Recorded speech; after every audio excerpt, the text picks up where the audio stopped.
Today's topic is things which Christians should hate.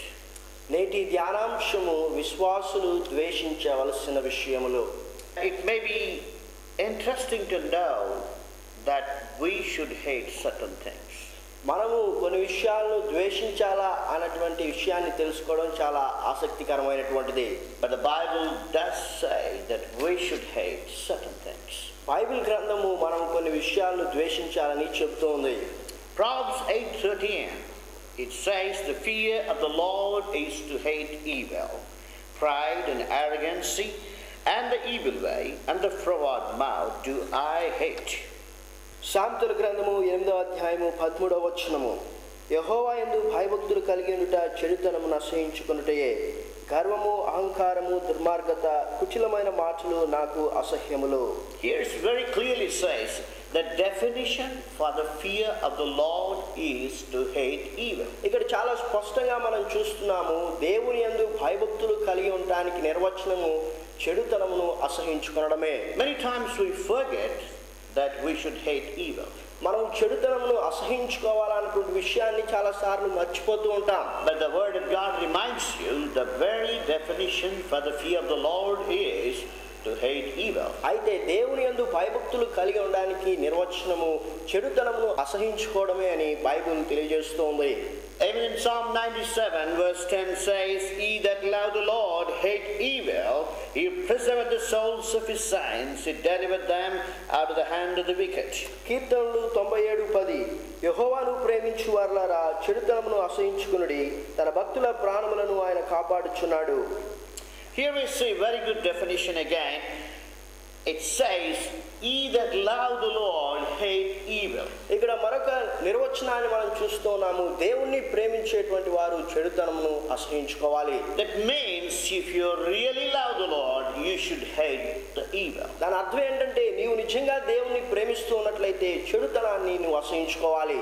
And on the other words, you can see like this: if you don't hate evil, you are not loving evil Lord. మరొక విధంగా దీన్ని అర్థం చేసుకోవాలంటే, మనము చెడుతనమును అసహ్యించుకోలేనటువంటి పరిస్థితిలో ఉంటూ ఉన్నట్లయితే దేవుణ్ణి మనం ప్రేమించడం లేదనే దాని అర్థం. If you don't hate the things which are mentioned in the Bible, it shows that you don't have love for the Lord. Bible గ్రంథంలో మనం ఏ విషయాలైతే ద్వేషించాలని చెప్పబడుతున్నామో ఆ విషయాలు ద్వేషించకపోయినట్లయితే మనము దేవుణ్ణి ప్రేమించడం లేదనే అర్థం. Somebody says, oh, I love everything. కొంతమంది నేను అన్ని ప్రేమిస్తానని చెప్తూ ఉంటా. But the Bible says you must hate certain things. అయితే బైబిల్ చెప్తుంది కొన్ని విషయాలు నీవు ద్వేషించాల్సి ఉంది. And if you turn with me, Amos chapter 5 verse 15, here again it says, hate the evil and love the good. ఆమోసు గ్రంథము 5వ అధ్యాయము 15వ వచనము, కీడును ద్వేషించి మేలును ప్రేమించుచు. So we see many scriptures that we must love the Lord and hate evil. We must love the good and hate evil. అనేక వాక్య భాగముల్లో మనము దేవుని ప్రేమించాలి, చెడుతనమును అసహ్యించుకోవాలని, మేలును ప్రేమించాలి, కీడును ద్వేషించాలని బోధించబడుతూ ఉన్నాం. Remember, evil is just one letter shorter than devil. గమనించండి, ఈవిల్ అన్నటువంటి పదము డెవిల్ అన్నటువంటి పదానికంటే ఒక అక్షరం మాత్రమే తక్కువ. We resist devil, but sometimes we love evil. మనము అపవాదిని ఎదిరిస్తూ ఉంటాం కానీ అయితే చెడును ప్రేమిస్తూ ఉంటాం. That's how many people became slaves to pornography. అందుకే అనేక మంది చెడు చిత్రాలు చూసేటువంటి ఆ యొక్క పాపానికి బానిసలుగా అయిపోతూ ఉన్నారు. So evil is just one letter shorter than devil. కాబట్టి ఈవిల్ అన్నటువంటిది డెవిల్ కంటే ఒక అక్షరం మాత్రమే తక్కువ. So whenever you're entertaining evil, remember that you're entertaining devil. గమనించండి, ఎప్పుడైతే చెడుని మనం ప్రేమిస్తూ ఉన్నామో అప్పుడు అపవాదికి మనం స్థానాన్ని ఇస్తూ ఉన్నాం. When you entertain devil, that is sure that you don't have love for the Lord. ఎప్పుడైతే మనం అపవాదికి స్థానాన్ని ఇస్తున్నామో దాన్ని బట్టి మనం దేవుణ్ణి ప్రేమించడం లేదని అర్థమవుతుంది.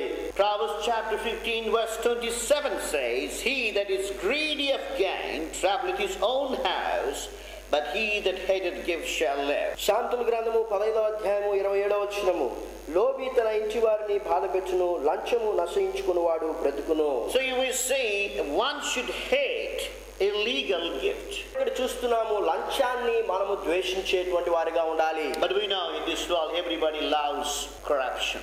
ఈ యొక్క లోకంలో అనేక మంది లంచాన్ని ప్రేమిస్తూ ఉన్నారు. But the Bible says such people even trouble their own house. ఇక్కడ బైబిల్లో మనం చూస్తున్నాము అటువంటి వారు తమ కుటుంబంలో వారికి కూడా బాధను కలుగజేస్తూ ఉన్నారు. It's very clear, he that is greedy of gain troubleth his own house. ఇక్కడ మనం చాలా స్పష్టంగా చూస్తున్నాము, లోబి తన ఇంటి వారిని బాధ పెట్టును. So whatever illegal income, it troubles your family. ఏదైతే అక్రమంగా నీకు వస్తుందో దాన్ని బట్టి నీ కుటుంబానికి బాధ కలుగుతుంది. So you must hate every kind of illegal income. కాబట్టి ప్రతి విధమైనటువంటి అక్రమమును కూడా మనం ద్వేషించే వారిగా ఉండాలి. That's what the Bible says. You must hate even illegal gifts. మనము అక్రమంగా వచ్చేటువంటి రాబడిని కూడా ద్వేషించాలని బైబిల్ చెప్తూ ఉంది. Also the Bible says, Proverbs chapter 28 verse 16, the prince that wanteth understanding is also a great oppressor, but he that hateth covetousness shall prolong his days. శాంతుల గ్రంథము 28వ అధ్యాయము 16వ వచనము, వివేకము లేనివాడవై జనులను అధికముగా బాధపెట్టు అధికారి దుర్లాభమును ద్వేషించువాడు దీర్ఘాయుష్మంతుడగును. Here the Bible says one should hate covetousness. ఇక్కడ మనం చూస్తున్నాము దుర్లాభమును ద్వేషించే వారిగా ఉండాలి. And also Bible says one who hates covetousness has a blessing of long life. ఇంకా మనం చూస్తున్నాము ఎవరైతే దుర్లాభమును ద్వేషిస్తారో వారు దీర్ఘాయుష్మంతులు అవుతారని బైబిల్ చెప్తూ ఉంది. We see in the world the lifespan of people decreasing. ఇక లోకంలో మనిషి యొక్క ఆయుష్ తగ్గిపోవడాన్ని మనం గమనిస్తూ ఉన్నాం. Because the people are greedy of illegal income, their lifespan is decreasing. మనిషి యొక్క ఆయుష్ ఎందుకు తగ్గిపోతుందంటే అక్రమ రాబడి పట్ల మనుషులు ఆసక్తిని కలిగి ఉన్నారు కాబట్టి. The Bible clearly says, he that hates covetousness shall prolong his days. Bible చాలా స్పష్టంగా చెప్తుంది, దుర్లాభమును ద్వేషించువాడు దీర్ఘాయుష్మంతుడవుతాడు. Also we see in Matthew chapter 6 verse 24, here we are instructed to hate mammon. మత్తయి సువార్త 6వ అధ్యాయంలో మనం చూస్తున్నాము సిరిని ద్వేషించే వారిగా మనం ఉండాలి. It says, no man can serve two masters, for either he will hate the one and love the other, or else he will hold to the one and despise the other. Ye cannot serve God and mammon. మత్తయి సువార్త 6వ అధ్యాయం 24వ వచనము, ఎవడును ఇద్దరు యజమానులకు దాసుడుగా నుండనేరడు, అతడు ఒకని ద్వేషించి ఒకని ప్రేమించును, లేదా ఒకని పక్షముగా నుండి ఒకని తృణీకరించును. మీరు దేవునికి సిరికిని దాసులుగా ఉండనేరరు. The Bible clearly says you cannot be servant of God at the same time you cannot be servant of mammon. Bible చాలా స్పష్టంగా చెప్తుంది, నీవు దేవునికి సిరికి ఇద్దరికి కూడా దాసులుగా ఉండలేవు. The Bible clearly says that. ఇది చాలా స్పష్టంగా బైబిల్ తెలియజేస్తుంది. And also it says either you will hate the one and love the other. ఇక్కడ మనం చూస్తున్నాము ఒకరిని ద్వేషించి ఒకరిని ప్రేమించవలసిన పరిస్థితి. You cannot put God and mammon together and worship them. దేవుని సిరిని ఇద్దరిని కూడా కలిపి నీవు ఆరాధించలేవు. It's so sad to see many people try to put together God and mammon and try to worship them.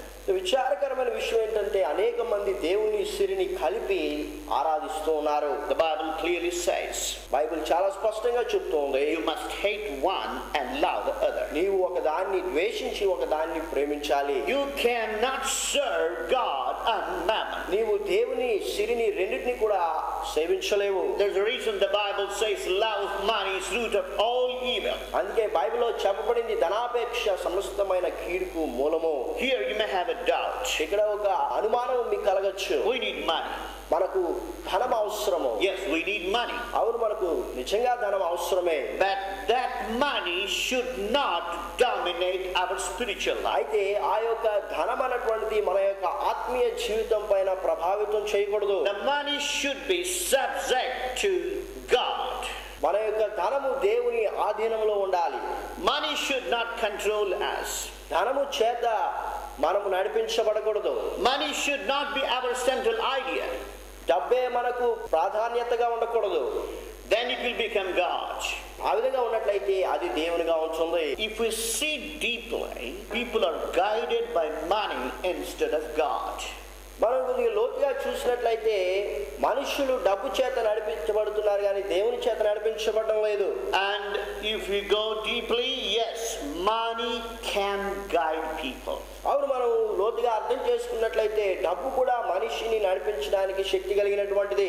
Every morning, a person who gets up will start thinking of money. ప్రతి వ్యక్తి కూడా ఉదయాన్నే లేచిన వెంటనే డబ్బు గురించి ఆలోచన చేస్తున్నాడు. But a real spiritual person, when he gets up in the morning, say to God, Lord, thank you, and he thinks of spiritual things. అయితే నిజమైనటువంటి విశ్వాసి ఏం చేస్తాడంటే లేచిన వెంటనే దేవుని స్తుతించి ఆత్మ సంబంధమైనటువంటి విషయాల గురించి ఆలోచన చేస్తాడు. Here's a test. ఇక్కడ ఒక పరీక్ష ఉంది. You think how many times you thought about money and how many times you thought about God in a day. ఒక రోజులో మనం ఎన్నిసార్లు డబ్బు గురించి ఆలోచన చేస్తున్నాము, ఎన్నిసార్లు దేవుని గురించి ఆలోచన చేస్తున్నాం. If you are thinking more about money, then you are a servant of mammon. ఒకవేళ నీవు ధనాన్ని గురించి ఎక్కువసార్లు ఆలోచన చేస్తున్నట్లయితే నీవు ధనానికి దాసులుగా ఉంటున్నావు. If you think that all things are centralized with money, then you are a servant of mammon. ఒకవేళ నీవు అన్ని విషయాలు కూడా ధనం చేతనే వీలైతాయని ఆలోచన చేస్తున్నట్లయితే నీవు ధనానికి దాసులుగా ఉంటున్నావు. You can examine yourselves and find out whether you are a servant of God or a servant of mammon. కాబట్టి ఈ విధంగా నిన్ను నీవు పరీక్ష చేసుకొని నీవు ధనానికి దాసులుగా ఉన్నావా దేవునికి దాసులుగా ఉన్నావా తెలుసుకోవచ్చు. This is a message for all Christians. ఈ యొక్క వర్తమానం విశ్వాసులందరికీ కూడా సంబంధించినటువంటిది. So we must discern, are we serving our dear Lord or are we serving the money which deceives us? కాబట్టి మనల్ని మనము ఎల్లప్పుడూ కూడా పరీక్ష చేసుకోవాలి. మనము జీవం కలిగినటువంటి దేవుణ్ణి సేవిస్తూ ఉన్నామా లేకపోతే మనల్ని మోసపరిచేటువంటి ధనాన్ని సేవిస్తూ ఉన్నామా? The Bible says many people purge themselves because of the love of money. Bible గ్రంథంలో మనం చూస్తున్నాం ఈ యొక్క ధనాపేక్ష వలన అనేక మంది తమ్మును తాము పొడుచుకున్నట్లుగా బైబిల్ చెప్తూ ఉంది. The Bible says the devil comes to steal and to kill and to destroy. Bible చెప్తోంది అపవాది దొంగతనం చేయడానికి, హత్య చేయడానికి, నాశనం చేయడానికి వచ్చి ఉన్నాడు. But you know, devil never comes directly and steal you. He never comes and kill you. He never comes and destroy you. అపవాది ఎప్పుడు కూడా నేరుగా నీ వద్దకు వచ్చి దొంగతనం చేయడు, నిన్ను హత్య చేయడు, నిన్ను నాశనం చేయడు. Devil comes through money to steal your spiritual life, to kill your spiritual life, to destroy your spiritual life. అయితే అపవాది డబ్బు రూపంలో నీ వద్దకు వచ్చి నీ యొక్క ఆత్మీయ జీవితాన్ని దొంగతనం చేస్తాడు, నీ యొక్క ఆత్మీయ జీవితాన్ని హత్య చేస్తాడు, నీ యొక్క ఆత్మీయ జీవితాన్ని నాశనం చేస్తాడు. So be careful. You must be in a position to hate mammon and love the Lord. కాబట్టి నీవు ఈ యొక్క ధనాన్ని ద్వేషించి దేవుణ్ణి ప్రేమించేటువంటి స్థితిలో ఉండేటట్లుగా జాగ్రత్త పడాలి. It says in English is a mammon. English బైబిల్లో సిరిని గురించి మ్యామన్ అని చెప్పారు. So mammon is a kind of devil. మ్యామన్ అనేటువంటిది కూడా ఒక విధమైనటువంటి అపవాది. So our topic is to hate certain things. మనము ధ్యానిస్తూ ఉన్నాము, మనము ఏ విషయాలను ద్వేషించాలి. First of all, we study that you must hate evil, and then you must hate greediness, then you must hate covetousness, and then you must hate mammon. మొట్టమొదటిగా మనం చెడుతనమును అసహించుకోవాలని, రెండవదిగా లంచమును ద్వేషించాలని, మూడవదిగా దుర్లాభమును ద్వేషించాలని, నాలుగవదిగా ధనాన్ని మనం ద్వేషించాలని చూస్తూ ఉన్నాం. If we study the life of David, we see he has great commitments to hate certain things.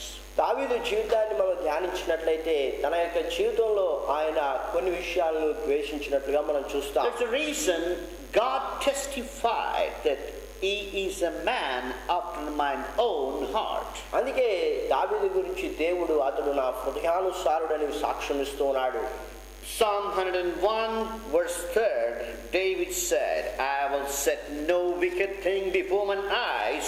I hate the work of them that turn aside. It shall not cleave to me. కీర్తనలు 101:3 నా కనుల ఎదుట నేను ఏ దుష్కార్యమును ఉంచుకొనను, భక్తి మార్గము తొలగిన వారి క్రియలు నాకు అసహ్యములు, అవి నాకు అంటనియను.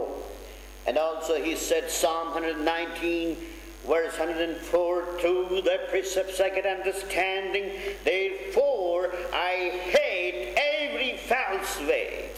119వ కీర్తన 104వ వచనము నీ ఉపదేశం వల్ల నాకు వివేకము కలిగెను, తప్పు మార్గములనియు నాకు అసహ్యములాయెను.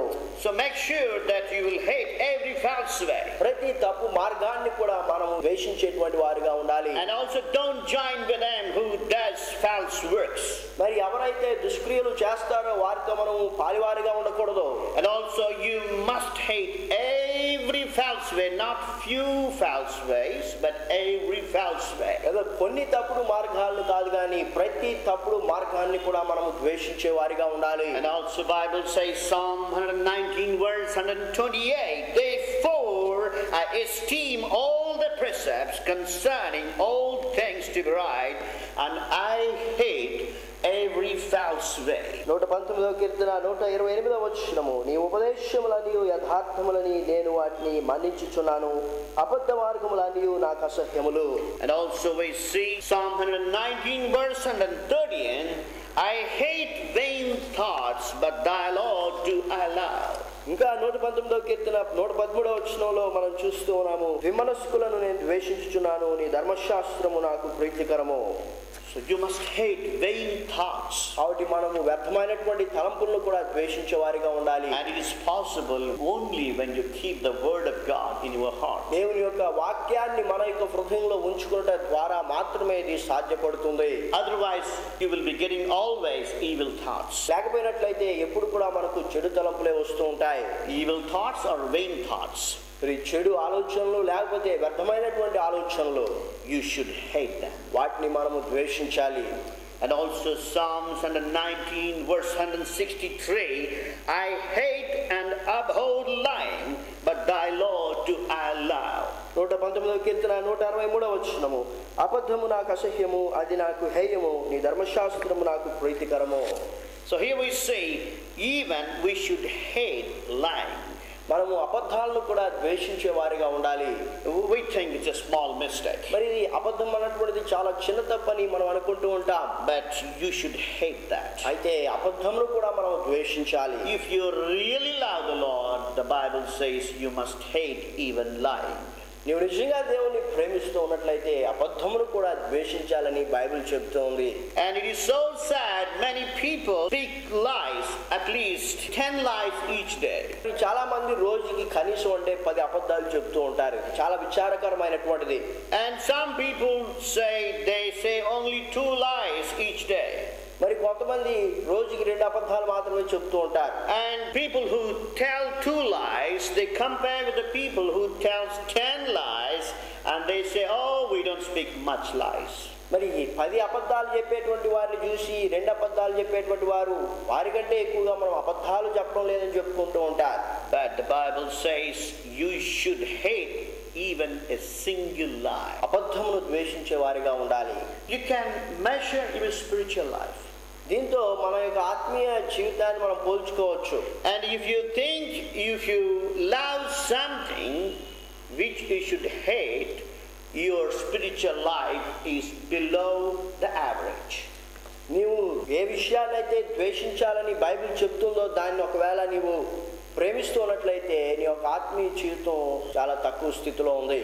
So examine yourselves and get right with God and be happy in your spiritual life. కాబట్టి నిన్ను నీవు పరీక్ష చేసుకుని దేవుని యొక్క వాక్యం చేత సరి చేయబడి సంతోషంగా ఆత్మీయ జీవితంలో ముందుకు కొనసాగు. Also the Bible says in Luke Gospel chapter 14 verse 26, our Lord Jesus said, if any man come to me and hate not his father and mother and wife and children and brethren and sisters, and his own life also, he cannot be my disciple.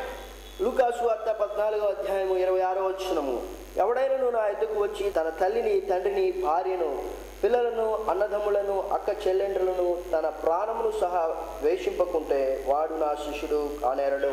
Here we can see even Lord himself said you should hate even any relation relationship that stands in the place of God. దేవుని యొక్క స్థానంలో ఎటువంటి సంబంధం ఉన్నప్పటికీ కూడా ఆ యొక్క సంబంధాన్ని మనం ద్వేషించాలని యేసు ప్రభువు వారు చెప్తున్నారు. The Bible says you should honor your father and mother, you should love your children, you should love your brother. బైబిల్లో నీ తల్లిదండ్రులను సన్మానించాలని, నీ పిల్లలను ప్రేమించాలని చూస్తూ ఉన్నాం. But they should not become your gods. అయితే వారే నీకు దేవుళ్ళుగా మారిపోకూడదు. So the Bible says you must hate even any relationship that stands in the place of God.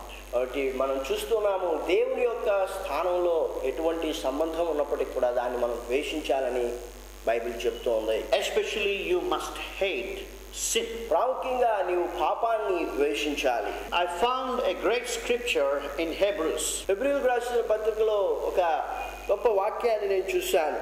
Many times I thought God exalted Jesus because he is son of God. అనేక సార్లు నేను ఏమనుకున్నానంటే దేవుడు ఎందుకు యేసు ప్రభువుని హెచ్చించాడంటే ఆయన దేవుని కుమారుడని అనుకున్నాను. Many times I thought Jesus was given more privilege because he was a son of God. మరి యేసు ప్రభు దేవుని కుమారుడు కాబట్టి ఆయనకు ఎంతో ఆధిక్యత లభించిందని నేను అనుకునేటువంటి వాడిని. But the scripture says in Hebrews chapter 1 verse 9, it says about Jesus Christ, thou hast loved righteousness and hated iniquity. Therefore God, even thy God, hath anointed thee with the oil of gladness above thy fellows. హెబ్రీయులకు రాసిన పత్రిక 1వ అధ్యాయం 9వ వచనం ఇక్కడ యేసు ప్రభు గురించి చెప్పబడింది. నీవు నీతిని ప్రేమించితివి, దుర్నీతిని ద్వేషించితివి.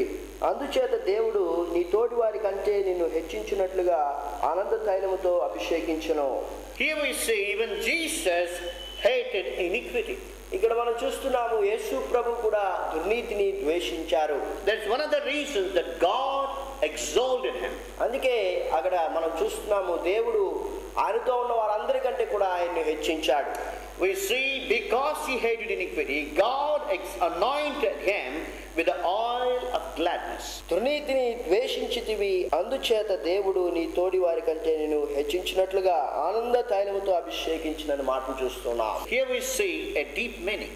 ఇక్కడ లోతైనటువంటి అర్థాన్ని మనం చూస్తూ ఉన్నాం. If a believer hates iniquity, he will rejoice in the Lord. ఒక విశ్వాసి దుర్నీతిని ద్వేషించినట్లయితే ఆ విశ్వాసి దేవునిలో సంతోషిస్తాడు. If a believer hates sin, he will rejoice in the Lord. ఒక విశ్వాసి పాపమును ద్వేషించినట్లయితే ఆ విశ్వాసి దేవునిలో ఆనందిస్తాడు. If you hate evil, you will rejoice in the Lord. నీవు చెడును ద్వేషించినట్లయితే నీవు దేవునిలో సంతోషిస్తావు. So many times we don't have joy in the Lord. అనేక సార్లు దేవునిలో ఉన్నటువంటి సంతోషాన్ని మనం కోల్పోతూ ఉంటాం. The reason is somewhere we stuck with some evil. ఎందుకంటే మనం ఎక్కడో పాపంలో లేకపోతే చెడులో ఇరుక్కుని ఉంటాం.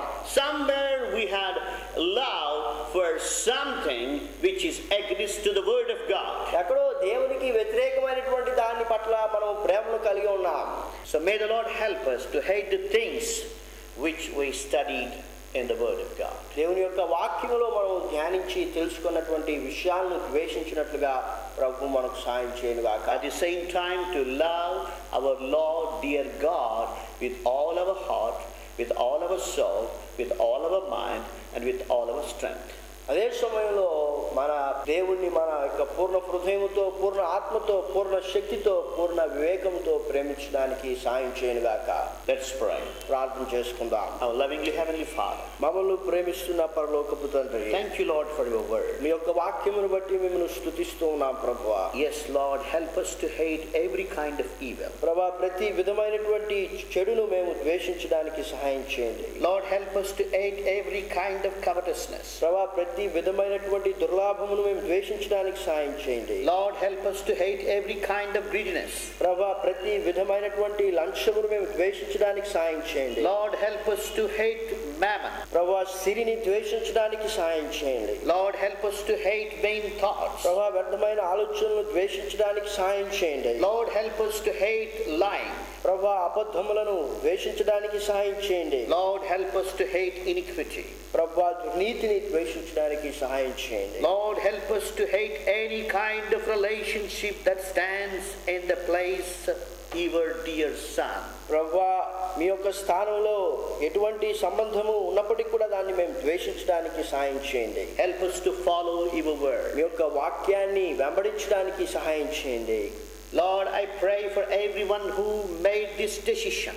మరి యొక్క తీర్మానము చేస్తున్న ప్రతి ఒక్కరి కొరకు కూడా ప్రార్థన చేస్తున్నాను. Lord, give them more desire to love the Lord and hate every kind of evil.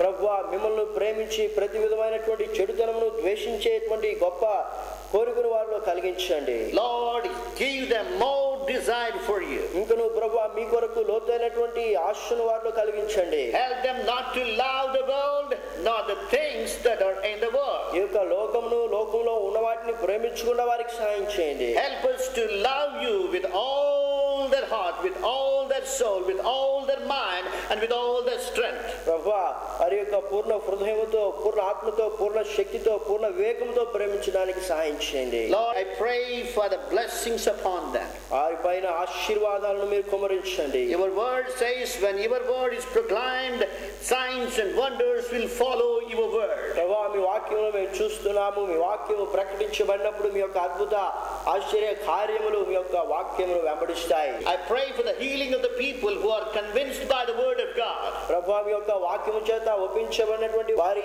స్వస్థత కొరకు ప్రార్థన చేస్తున్నాను. Lord, heal them that they may grow in their spiritual life. ప్రభువా వారి యొక్క ఆత్మీయ జీవితాల్లో వారు ఎదుగునట్లుగా వారిని స్వస్థపరచండి. Help every one of us to obey your word and to receive your healing. ప్రభువా మేమందరం కూడా మీ యొక్క వాక్యానికి విధేయత చూపి మీ యొక్క స్వస్థతను పొందుకునే కృపను దయచేయండి. In Jesus' name we pray. యేసు నామమున ప్రార్థిస్తున్నాము తండ్రి. Amen.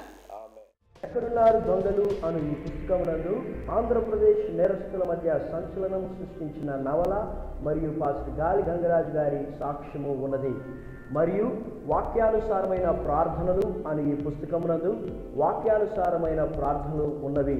మరియు ఈ యొక్క పుస్తకము వాక్యమును కటాపాఠం చేయుటకు ప్రయోజనకరముగా ఉండును. ప్రభు కృపను బట్టి ఈ యొక్క పుస్తకము దేశ విదేశములలో అనేక మందికి ఆశీర్వాదకరంగా ఉన్నది. ఈ పుస్తకములు కావలసిన వారు స్క్రీన్ పైన ఉన్న మా చిరునామాకు ₹100 డొనేషన్ పంపించి కొనుగొనగలరు. Our ministry is giving gifts to encourage people to memorize the Word of God. If you are inspired to support this ministry, you can send your donations to our address.